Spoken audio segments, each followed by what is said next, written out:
Everyone, आज हम start करेंगे यूपी टेट और सी टेट और बाकी टेट के एग्जाम में आने वाले वाक्यांश के लिए एक शब्द पेपर 2 के लिए हिंदी में पार्ट 2। इसका पार्ट 1 मैं पहले करा चुकी हूँ। मतलब जो अभी तक यूपी टेट, सी टेट और टेट के जो भी टीचिंग एग्जाम में जितने भी वाक्यांश के लिए एक शब्द आ रखे थे वो मैंने कुछ तो पार्ट 1 में करा दिए थे, कुछ बचे हुए थे जो हम पार्ट 2 में करेंगे। ठीक है, ये मोस्ट इंपॉर्टेंट है, इनको जरूर ध्यान से करेगा। किसी भी पेपर की तैयारी कर रहे हैं टीचिंग के लिए तो जरूर करिएगा। तो स्टार्ट करते हैं क्वेश्चन नंबर 1 से। चलिए क्वेश्चन नंबर 1, वह स्थान जो पृथ्वी, चंद्रमा, सूर्य आदि लोकों के मध्य स्थित हो। मतलब उस स्थान को क्या बोलेंगे जो पृथ्वी, चंद्रमा और सूर्य आदि तीनों आदि जितने भी लोग हैं उनके मध्य स्थित हो, तो उसको बोलेंगे अंतरिक्ष। क्या बोलेंगे? अंतरिक्ष। नेक्स्ट है क्वेश्चन नंबर 2, मोक्ष की इच्छा रखने वाला। जो मोक्ष की इच्छा रखने वाला होता है उसको क्या बोलते हैं? मुमुक्षु। जो मोक्ष की इच्छा रखने वाला होता है मुमुक्षु। देखो इसमें थोड़ा बहुत हिंदी में राइटिंग का इशू रहेगा, तो बस आप इसको समझने की कोशिश करिएगा, राइटिंग पे ध्यान नहीं दीजिएगा। ठीक है, मैं बोल बोल के आपको इसलिए बता रही हूँ।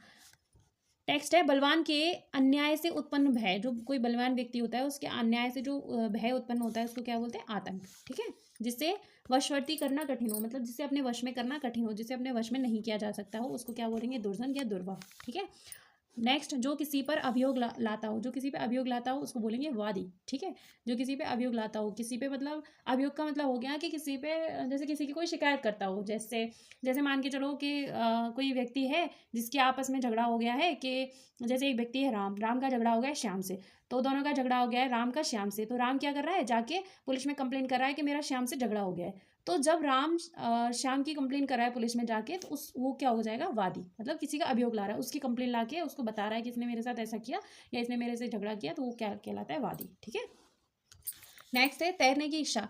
तैरने की इच्छा क्या हो जाएगी? तितिक्षा। तैरने की इच्छा क्या हो जाएगी? तितिक्षा। इसमें ये गलत है, पीने की इच्छा कुछ भी नहीं है। ठीक है, तैरने की इच्छा को बोलेंगे तितिक्षा, पीने की इच्छा को बोलेंगे पिपाशा। पीने की जो इच्छा होती है उसको बोलेंगे पिपाशा। भूख की इच्छा होती है उसको विभुक्षा। जीने की इच्छा होती है उसको जिगिक्षा।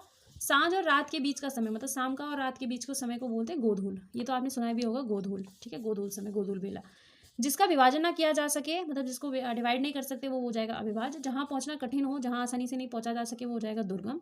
विनय पूर्वक किया गया हट, मतलब प्यार से किसी को किसी की जिद करना, कि जैसे हम करते नहीं, यार यार प्लीज आ जाना यार, प्लीज प्लीज प्लीज, ऐसे करना, तो वो क्या कहलाया जाता है? आग्रह। ठीक है, मन को लुभाने वाली वस्तु, जो मन को लुभा जाए, जो मन को प्रेरित करे, जो मन को हर ले, उसको क्या बोलेंगे? मनोहर।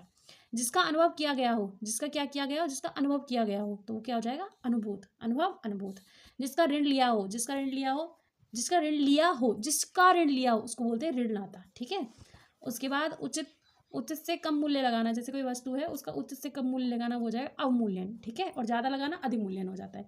वह स्त्री जिसे उसके पति ने छोड़ दिया हो, जो वो स्त्री जिसके उसके पति ने छोड़ दिया हो, तो हो जाएगा परित्यागता। देखो हमने उसमें भी देखा है, रामायण में आपने देखी हो तो, कि त्याग कर दिया, मतलब रामचंद्र जी ने सीता जी का त्याग कर दिया, मतलब अपनी पत्नी को छोड़ दिया। तो वही स्त्री जिसे उसके पति ने छोड़ दिया उसे क्या बोलते हैं? परित्यागता। ठीक है, जिसके बराबर दूसरा ना हो, जिसके बराबर कोई दूसरा ना हो उसे बोलेंगे अनन्य। अनन्य मतलब अन्य कोई नहीं हो, इसके बराबर अन्य नहीं हो, तो जिसके बराबर दूसरा ना हो, अनन्य। ठीक है, नेक्स्ट है, जिसके पार देखा ना जा सके। जिसके पार देखा ना जा सके उसे पारदर्शक बोलते हैं। बिना देख रेख का जानवर, बिना देख रेख का जानवर क्या कहला जाता है? अनेर। जिसकी देख रेख ना हो रखी हो, अनेर। जैसे रोड पे कुत्ते वगैरह, गाय वगैरह जो घूमती रहती हैं, तो वो कौन से जानवर हो जाते हैं? अनेर।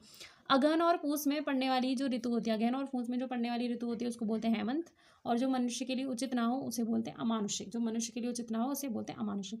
ये थे मोस्ट इंपॉर्टेंट वाक्यांश के लिए एक शब्द। बाकी अगर और होंगे तो मैं आपको नेक्स्ट वीडियो में करा दूंगी, नहीं तो मैंने ज़्यादातर सभी जितने भी प्रीवियस ईयर क्वेश्चन थे सी टेट के, यूपी टेट के, उनमें से ढूंढ के मैंने लिख लिए थे। अगर और भी होंगे तो मैं आपको नेक्स्ट वीडियो में करा दूंगी। ठीक है, थैंक यू।